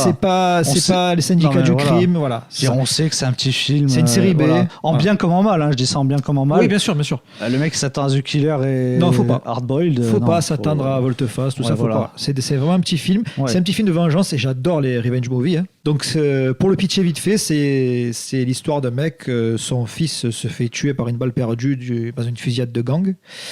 Et ce qui est cool, c'est que le film commence pile poil à ce moment-là et ça continue. Presque dans la foulée, tu vois, il se retrouve à l'hosto, il sort de l'hosto, voilà, ça continue. Donc on vit vraiment les étapes du deuil. Il n'y a pas de genre 3 semaines plus tard, tu vois. Ouais. C'est cash. Enfin, au début. Oui, bien sûr. Début, oui. Ah, oui. Ah non, pardon. Parce qu'après, il y a quand même des ellipses. Le début du film, c'est pendant 1h30, c'est pas la suite de ce qui s'est passé. C'est pas genre on le voit avant avec sa famille. Non, c'est ça. Ça commence, voilà, cash. Il y a pas on le voit pas au début souriant dans un parc. Voilà, c'est ça. Donc ça commence cash. On le voit après. Ça. Exactement. Et bon, ce qui est génial, moi, c'est un truc que j'adore, c'est que tu comprends ce qui se passe parce que tu vois le ballon voler. Ouais. C'est-à-dire que le film commence, il court après des mecs en voiture, tu sais pas pourquoi. Et à un moment donné, quand il court, il voit un ballon. Et là, tu devines, putain, c'est un ballon de gosse. En fait, tu vois, et tu devines, et tu vois, et tout le film. C'est l'image, quoi. Voilà. Et tout le film, c'est ça que j'ai adoré dans le film, tu vois. Et j'ai réussi à m'attacher au personnage grâce à ça tout le long, tu vois. Et bon, après, il y a. John Woo, il fait souvent ça. C'est-à-dire qu'il handicape souvent ses héros, tu vois. Genre, dans Wind Talker, il n'entend pas d'une oreille, je crois. À la fin de The Killer, il est aveugle. Il y a quoi encore ? Il y a Les larmes d'un héros, où le mec il est sourd, je crois. Je me rappelle plus du tout. Attends, je sais plus si le mec il est sourd ou aveugle, je me rappelle. Non, il est sourd, je crois, Les larmes d'un héros. Je crois qu'il est sourd, un truc comme ça. Enfin bon, bref. Enfin, il adore faire ça, tu vois. Et là, ce qui est cool, c'est que il le fait, il transcrit ça dans la mise en scène, puisqu'il parle plus. Oui. Il peut plus parler. Il se prend une balle dans la gorge. Et ce qui est énorme, la scène que j'ai préférée du film, c'est que il se met devant le miroir et il hurle et il peut même plus faire ça, tu vois. Il peut même plus sortir sa rage en criant, tu vois. Enfin, et j'ai trouvé ça super poignant et ça, tous ces petits détails-là font que les défauts du film, les scènes d'action un peu cheap et tout, j'ai passé outre et ça m'a pas dérangé. Le final assez moyen, pas dans l'idée, mais dans la réalisation de la scène. Je trouvais pas que le climax c'était pas top, tu vois. Ouais. Mais j'étais pris pas dans le truc et j'ai vraiment, ça a vraiment pris au bide, quoi. J'ai vraiment trouvé ça cool. D'accord. Voilà. Ok, bah moi je vais donner mon avis sans essayer d'être un connard, mais non, mais je vais quand même parler. Tu l'es. Non, mais je vais parler. Non, mais déjà on va parler des trucs bien, c'est-à-dire que de toute façon les revenge movies on en a tellement vu que c'est plus la peine qu'il y ait des dialogues. Non. Tu vois, donc c'est le parti pris du film, ça c'est très intelligent. Ouais. C'est le mec qui s'est dit mais c'est bon, on a tout vu, ça sert à rien. Et puis comprend par l'image. Voilà. Perdre un enfant, ça sert à rien de parler. Ouais, mais c'est ça. Voilà. Tu peux plus parler. Bon, c'est l'archétype aussi des westerns. Hein, les mecs qui parlent pas, c'est Django. Taciturne et tout, bien sûr. Et puis le grand silence, pareil, il s'est fait blesser à la gorge, il peut plus parler. Donc c'est le western moderne que fait John Woo depuis. Enfin, il a réinventé le cinéma d'action en s'inspirant du western moderne. Et donc le parti pris est super. Hein. L'intro est cool parce qu'elle est au ralenti. Tu le vois courir au ralenti, je trouve que c'est un effet vraiment cool pour ressentir le fait qu'il soit complètement perdu et le fait qu'il soit totalement essoufflé aussi. Ça, j'ai trouvé vraiment ça cool. Et puis le fait aussi que l'adrénaline dans ces moments-là, il doit se passer une seconde, ça doit durer 1 heure. Voilà. Ouais. Ça, je trouvais ça vraiment super. Le film commence, je trouvais vraiment bien. T'as des plans à la John Woo qui peuvent paraître kitsch, mais que j'adore, c'est-à-dire sur la femme, tu vois. Ouais. Des zooms sur les yeux. Je me suis dit, là. C'est John Woo à mort. Je me suis dit, Il faut qu'il envoie du lourd, quoi. Et puis des plans à ras du sol qui. Ouais, mais voilà. à part ça, j'ai trouvé que. Enfin, ça, il le fait plus, tu vois, ces effets-là. Ouais. Bizarrement. Alors, il fait des ralentis sur des cascades superbes. Ça, j'ai trouvé ça un peu dommage parce que tu as des belles cascades. Toutes les scènes en bagnole, je trouve qu'elles sont quand même bien torchées. Hein. Excuse-moi, je te coupe 2 secondes. Ouais. Mais tu parles de mise en scène à la John Woo. L'alarme de la. Tu sais, alors, tu vois, Oui, par il y a exemple, cet effet-là. Ouais. J'ai entendu, c'est QQ. Les mecs, vous avez vu The Killer ou pas? Ouais. C'est toujours été comme ça, Oui, John oui, Woo, tu vois. c'est QQ. Donc, tu as l'alarme qui coule de la mer.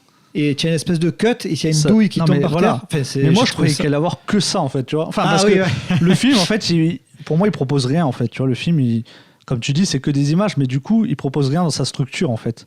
C'est-à-dire qu'il n'y a même pas le fun des films de vengeance où il va choper les mecs les uns après les autres et les fracasser, tu vois. Un peu quand même, je trouve.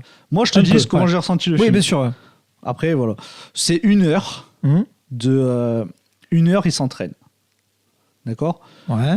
Alors déjà, Joel Kinnaman, je sais pas ce qu'il a, mais dans Robocop, c'est 1h30, il s'entraîne. Là, maintenant, c'est 1 heure, il s'entraîne. Alors... À 1 heure, non, il y a un montage à la Rocky et tout. Ouais, mais où il s'entraîne. Où il fait 3 haltères. Il regarde les vidéos de Johnny Cadillac sur YouTube pour apprendre à se battre. Ouais, ça, c'est drôle. Ça, bon. Enfin, voilà, après, c'est comme tu disais pour les fun footage, soit tu vas rentrer dedans. Oui, bien sûr. Ouais. Moi, j'ai trouvé ça ridicule. Voilà. Mais j'ai pas souvenir que c'est duré 1 heure, par contre. Peut-être, hein, mais j'ai pas souvenir. Bah, moi, j'ai souvenir que j'ai vraiment souffert la première heure. Okay, ouais. Et il se passe rien. C'est-à-dire, le mec fait que s'entraîner, mais il y a rien. Il y a rien qui va aller à l'encontre de son truc. Après, tu as une scène... La scène que tu as vue dans 10 000 films, c'est qu'il va capturer un mec, il va l'attacher, le mec il va se détacher. Enfin, tu sais, il veut lui demander des infos sur machin bidule. Il va se détacher, ils vont se fighter. Bon, combat dans l'appart, ça c'est vu et revu. Là, pendant 10 ans, je peux te trouver des films. Oui, je suis d'accord. Il y a eu The Killer, là, dernièrement, pas de John Woo, du coup, de Fincher, où il y a une baston dans l'appart.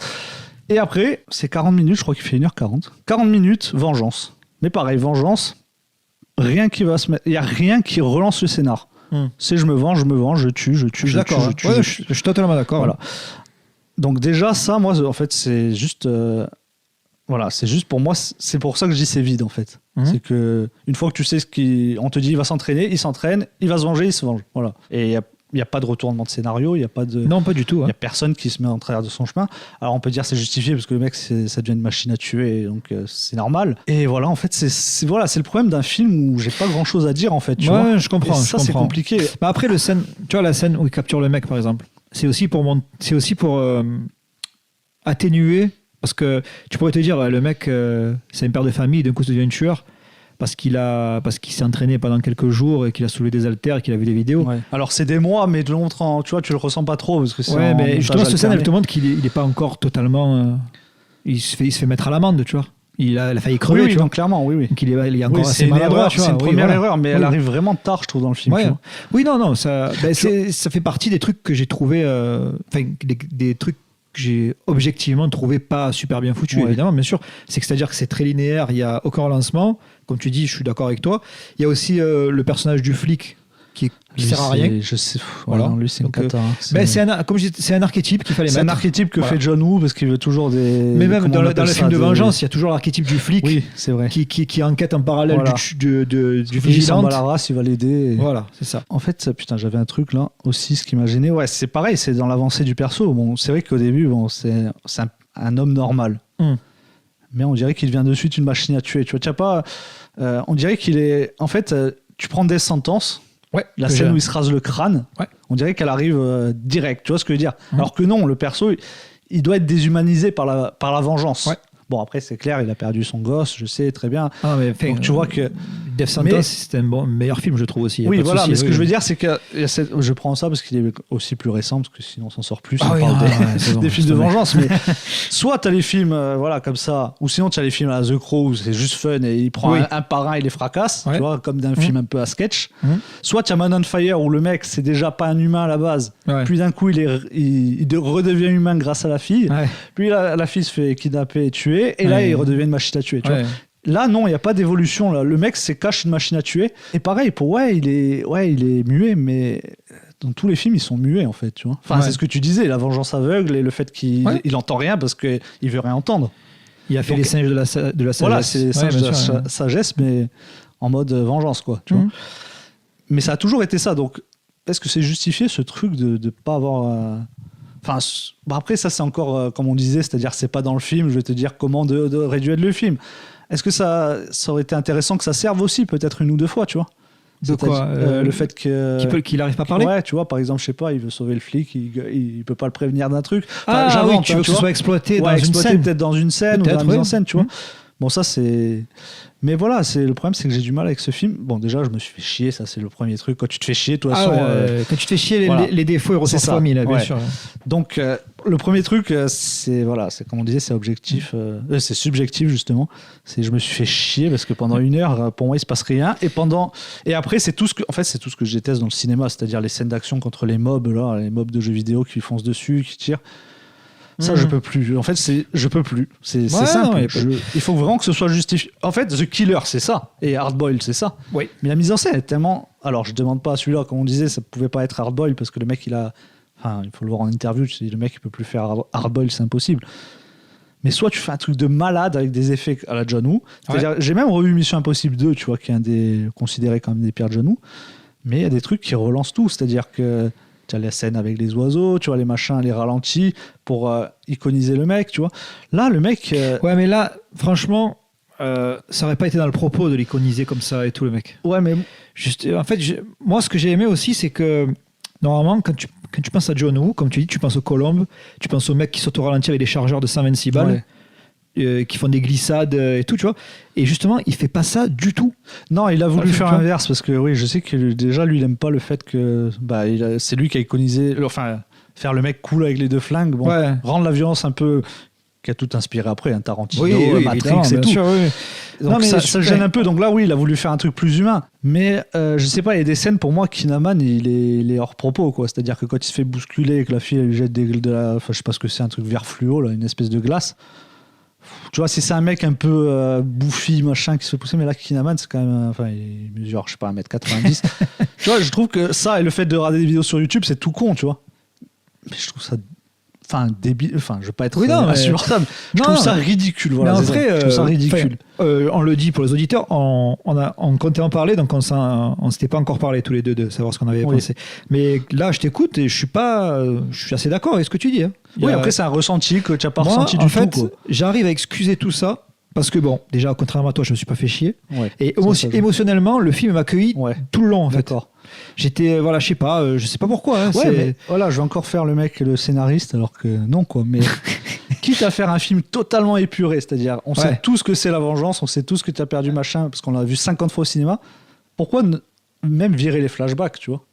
Tu vois ce que je veux dire? Alors, les flashbacks, si tu as accroché émotionnellement, ça te met des coups de marteau quand même. Ouais, mais je me dis, enfin, dans le parti pris, après, je dis pas que ça fonctionne pas. Hein. Oui. Les flashbacks sont pas mal. Après, il y a quelques effets kitsch quand tu le vois dans la boule, espèce de grosse boule. Là, j'ai eu des frissons. Ouais, tu as eu des frissons. Voilà. Je me dis, quitte à épurer le cinéma de vengeance. Quand il y a les cadeaux au pied du sapin. Ouais. Ça aussi, c'est cliché et tout. Oui, c'est cliché. Mais j'étais à fond. Ouais, mais c'est pas un flashback, ça. Non, ça, c'est pas un flashback. Après coup, tu vois. Mais ça c'est comme le coup du ballon que tu disais, tu vois. Je sais pas comment. C'est compliqué parce que. J'ai un rapport à John Woo un peu comme James Cameron. C'est-à-dire que James Cameron, il va faire un film, Avatar, pour le dernier. Si tu vas me dire, ouais, j'ai trouvé ça cucu cette scène, je vais te dire, ouais, c'est vrai qu'objectivement, ça peut être cucu, mais moi, j'étais émotionnellement à fond. John Woo, c'est ça. Il y en a plein qui disent, ouais, The Killer, ça a mal vieilli. Moi, je regarde The Killer, j'entends les premières notes de musique, j'ai des frissons, et j'y crois, tu vois. Alors qu'effectivement, ça peut être kitsch, il n'y a pas de problème. Ah ouais, mais c'est juste que... Je sais pas, en fait, il y croit tellement, le mec, à ces trucs-là, que je sais pas. Moi, ouais, mais après, tu vois, on disait, bon, il veut pas iconiser et tout, mais ça l'empêche pas de faire une mise en scène de fou, quoi. Oui. Tu vois, donc il aurait pu faire un truc de malade. Mais c'est pas un grand John Woo, je suis d'accord. C'est pas un grand John Woo, mais voilà, le plan séquence, je crois que je te l'avais dit, mais le plan séquence dans l'escalier, ça je veux plus. La baston dans un escalier qui part d'en bas, ça c'est plus possible. En plus, s'ils savent pas faire de plan séquence, parce que je dis ça parce que c'est John Woo, il devait même pas être là sur le plateau. Tu sais que lui, c'est les faire, hein. Tu vois, toutes les preuves dans l'hôpital et tout là. Ouais. Non, mais là, il passe dans le dos des mecs, tu sais, où il y a la coupure. Enfin, tu vois trop les coupures. Donc, si tu vois les coupures, ne fais pas de plan séquence. Ouais. Tu vois, parce que la mise en scène devient une mise en scène réussie, c'est une mise en scène que tu vois pas. Donc un plan séquence réussi, c'est un plan séquence, tu dis ah putain, mais ça c'était un plan séquence. Non, là tu es déjà dans le plan séquence, tu vois la caméra passe derrière le mec. OK, bon, le dos d'un coup, il prend tout l'écran, tu sais pas pourquoi, c'est pour recouper. Après le mec il fait une cascade, la caméra elle tourne bizarrement, ouais, là c'est bon, il y a une coupe. Ça je peux plus. En plus du fait que les mecs tu n'as jamais peur pour lui, quoi. Et voilà, après c'est un truc, je trouve une scène ridicule, mais c'est quand la fille elle tire, la fille du méchant, la copine du méchant, elle tire. Et après elle recharge. Ouais. Et après elle continue à tirer. Donc tu dis attends de recharger. Non, le flic il sort, il se prend une balle. Enfin, c'est des trucs tout cons. Oui, non, mais je comprends. Et après, c'est des trucs moi je trouve qu'il aurait dû faire des effets, des machins, des zooms, comme il fait au début, tu vois, le ralenti, les machins. Là, il fait des ralentis à la con, on sait pas pourquoi, comme je t'ai dit, sur des cascades. Je crois qu'à un moment, il y a un mec qui tombe, je sais plus, il y a une belle cascade et il te fait un ralenti, je sais pas s'il tombe d'une rampe d'escalier ou quoi. Et même à un moment, avec une bagnole. Les scènes en bagnole, elles sont pas mal par contre. C'est pas pour les scènes d'action que je vais conseiller ce film, je vais être honnête. C'est pas non plus dégueulasse quand même. Il y a quand même non, c'est pas dégueulasse. Hein, c'est assez beau, même la photographie et tout, les lumières, la nuit dans la ville et non, tout. C'est surtout dans les idées qu'il n'y a pas grand chose en fait. C'est ça, ouais. Alors que John Woo, normalement, voilà, les scènes d'action. Ouais. Mais voilà. Enfin, bon, bref. Enfin, même, franchement, même s'il n'y a pas écrit John Woo, enfin. Non, moi je demande, je sais pas. Ça manque de. Un truc vraiment qui fasse décoller le film. Et un autre truc que je voulais dire aussi, voilà, c'est. Tu fais un film visuel, pas de dialogue. Il faut prendre des acteurs qui ont un charisme, quoi. Là, Kinnaman, ça va, hein. Mais les autres, c'est zéro point. Enfin, tu peux pas prendre le méchant, c'est un mec. Il est chauve, il a tellement pas de charisme qu'il lui a fait un espèce de tatouage au stylo bic là sur la tête. Je veux dire, il faut que visuellement ça en jette aussi, tu vois. Pour moi, c'est un des pires castings que j'ai vu récemment. Hein. C'est vraiment le charisme. Enfin, c'est même pas des acteurs de telenovelas. Hein. Enfin, tu vois, il faut que ça joue quand même le méchant. Bah, on dit toujours si le méchant est réussi, le film est réussi. Là, c'est chaud, quoi. Enfin, le méchant. Mais en fait, il y a un truc qui est amorcé dans le film à un moment donné, et je trouvais dommage qu'il n'aille pas un peu plus vers ce côté-là. C'est-à-dire qu'à un moment donné, il croise le méchant par hasard dans la rue. Et le méchant, c'est là qu'il se fait bousculer. Il va aider des gamins, il va donner des frics aux gamins. Tu vois. Et moi, j'aime bien ce côté-là, le fait d'humaniser un méchant en montrant qu'il c'est pas non plus le méchant. Tu vois ce que je veux dire. Ouais. Et j'aurais bien aimé qu'il y ait une espèce de dilemme à un moment donné dans le film. Et je trouve que ça aurait servi le propos en plus. Il s'aperçoit qu'il va devoir le tuer, mais parce que on va être honnête. Il fait pas exprès de tuer son gamin. C'est une fusillade de gars. Oui, il tire comme ça. C'est pas un mec, un mec qui assassine des gosses, tu vois. Voilà, non, parce que des fois, c'est mal perdu. Ouais. Je précise pour ceux qui l'ont pas vu, parce que dans les films de vengeance, des fois, les méchants, c'est des méchants, mais t'as envie de les. Là, non, tu vois. Et qui s'aperçoivent que, en fait, c'est un chef de gang, c'est un connard, hein, mais c'est pas non plus un mec. Un peu en mode Escobar, enfin. On va dire son truc. Voilà, c'est pas un méchant. Ça serait un peu difficile de le buter froidement. Tu vois ce que je veux dire, voilà. Donc, moi, je conseille Silent Night, au moins pour l'exercice formel. Non, bah, ce qui est bien, c'est que celui-là, il est dispo sur Amazon Prime. Comme ça, vous pouvez le voir légalement. Ouais. Donc, ça, c'est cool. Avec des pubs maintenant sur Amazon Prime. Avec des pubs, bon, je l'avais vu avant, heureusement. Donc, bon, finalement, ça doit être un petit bonus à parler pendant 20 minutes. Ouais. Donc. Et là, donc, on va enchaîner sur. Donc, Nous les Leroy, bon film, vous pouvez y aller, nous on conseille. Late Night with the Devil, moi je n'ai pas trop aimé, mais je vous le conseille quand même parce que ça reste un peu atypique et c'est plutôt réussi objectivement. Et Silent Night, donc Stéphane ne vous le conseillera pas. Bah oui, enfin d'après ce que tu m'as dit, si tu arrives à rentrer. Bah après c'est comme tous les films. Hein. Si tu arrives à rentrer dedans, Ben là, c'est-à-dire qu'il y a quand même. Oh, putain, on va pas remettre une pièce dans la machine, mais je veux dire, c'est quand même vachement basé sur l'émotion. Oui, mais c'est justement ce qui manque dans la mise en scène. Comme tous les plans du début, les ralentis, les zooms sur les yeux et tout. Voilà, ça me suffisait, moi, tu vois. Bah après, je vais faire une petite reco. Voilà. Vas-y. Tout le monde a vu ce film, mais s'il y a des jeunes ou quoi qui nous écoutent et qui. Man on Fire, avec Denzel Washington de Tony Scott. C'est-à-dire que c'est ça. Les deux films n'ont rien à voir. Mais ce que je veux dire, c'est que qu'il y a des parties pris formelles. Le film et la mise en scène, c'est un truc de fou. Et tout est basé sur l'émotion, comme Silent Night, c'est-à-dire que le visuel. Le film, c'est-à-dire que si vous n'êtes pas engagé émotionnellement dans le film, vous allez vous faire chier pendant 1h50. Voilà. Là, le fait est que tu t'attaches au héros et à la gamine, et ça fonctionne là-dessus, tu vois. Ah ouais, là, voilà. Donc la scène sur le pont, j'ai rien qu'à dire scène sur le pont, j'ai le montage et tout, enfin c'est un gros morceau, quoi. Oui. Voilà. Et il y a un détail, un de mes plans préférés de tous les temps. Il est dans Man on Fire, c'est-à-dire qu'à un moment donné, il y a des tueurs qui visent Denzel Washington. Et il met la main sur le cœur parce qu'il veut pas se faire tirer dans le cœur. Et sur sa main, il y a plein de cicatrices, tu vois. Donc en fait, je sais pas si ça a voulu être un truc métaphorique ou si c'est vraiment arrivé au personnage, mais tu devines qu'il s'est fait tirer. Il a déjà mis la main plusieurs fois pour pas qu'on lui tire dans le cœur, tu vois. Et je vais pas me raconter la fin, donc c'est métaphoriquement ça va avec la fin, c'est cohérent et ça décuple l'émotion du final. Donc je vous conseille vraiment de voir Man on Fire. Moi je vais regarder maintenant. Hein. Qui est un chef-d'œuvre ultime. Voilà. C'est du très très lourd, donc voilà. Ouais. Bah, moi je dirais Death Sentence par rapport à Silent Night. Je trouve que c'est un peu le même style, c'est-à-dire il parle de vraiment le mec humain qui sait pas se battre. Et puis ça fait plus série B. Man on Fire, c'est pas un budget de ça se rapproche plus de Silent Night. C'est-à-dire que c'est pas Man on Fire, c'est pas un budget de blockbuster, mais ça a la dégaine d'un blockbuster. Ouais, non, mais ce qu'il y a, c'est que Man on Fire, pour situer, c'est le plus gros film de son réalisateur. Exactement, ouais. Et Silent Night, sans être méchant, parce que le mec il a 95 ans, c'est un mineur. Bien sûr. Mais c'est bien vu de citer Death Sentence parce que comme Silent Night, il divise pas mal. Hein. Il y en a plein qui le trouvent nul à chier. Ouais, mais moi je trouve qu'il est mieux construit au niveau des thématiques des vengeances. Il est radical, mais c'est clairement un film beaucoup plus carré que Silent Night. Et l'évolution du perso, je trouve qu'elle est vraiment bien foutue. Oui, c'est un défaut qui avait été pointé par Stéphane Moïsakis dans Mad Movies, je me rappelle. J'avais lu le Mad Movies, j'avais halluciné. Je me suis dit, mais attends, mais pourquoi que le personnage tue sans faire exprès, mais je comprends pas. Évidemment, le premier meurtre, il fait pas exprès, c'est pas un tueur. Il sait même pas à quel moment il doit le tuer, comment il doit le tuer, il sait même pas s'il va le tuer. Un justicier dans la ville.